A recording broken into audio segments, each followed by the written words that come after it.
This program is brought to you by Link TV for educational and non-commercial use only.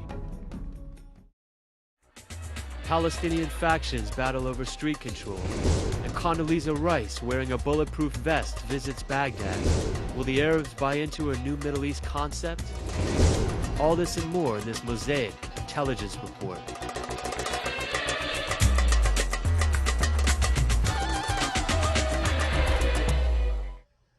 Violence erupted last week when Hamas fighters confronted members of the Fatah-dominated security forces who were protesting the government's inability to pay their wages. 17 people were killed and around 100 wounded in ensuing street battles over 3 days. These events are dangerous and unfortunate. The Ministry of Interior, his government, and the Hamas movement bear the responsibility because they started this. During a fiery speech at a Hamas rally in Gaza, Prime Minister Haniyeh accused the U.S. and Condoleezza Rice specifically of plotting to topple his government. First of all, let me say that I think the Palestinian president enjoys great respect among the international community and the United States. And it is indeed because of that respect to the president, even after the elections of the Hamas government, we will resume aid to the Palestinians.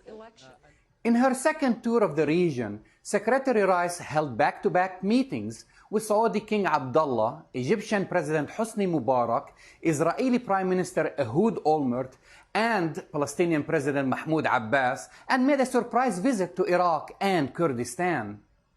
According to the U.S. administration, Rice is not expected to sign any specific agreements during this tour.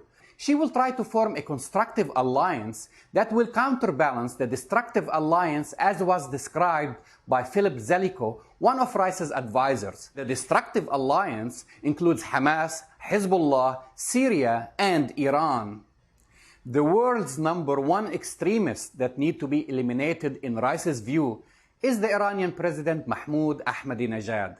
Rice's visit to the Middle East, her second in 2 months, comes at a time when Iran has growing clout in the region, especially among Shiite political factions in Lebanon and in Iraq.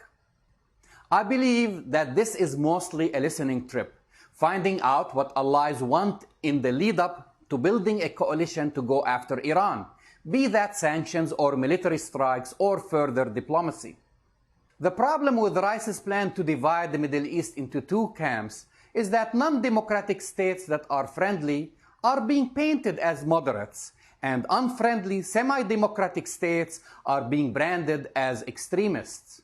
None of the Arab countries Rice is approaching in this trip, the likes of Egypt, Jordan, Saudi Arabia, are democracies, and that's why for many Arabs, the U.S. support for these despotic regimes is proof that President Bush's promise to promote democracy in the region shouldn't be viewed as credible.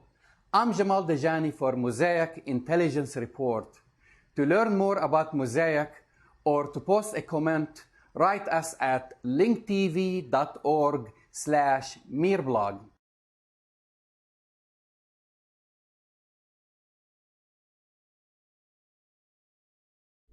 This program was brought to you by Link TV for educational and non-commercial use only. Link TV is the only U.S. television network devoted to global and national news, with uncompromising documentaries and diverse cultural programs. Programs which connect you to the world.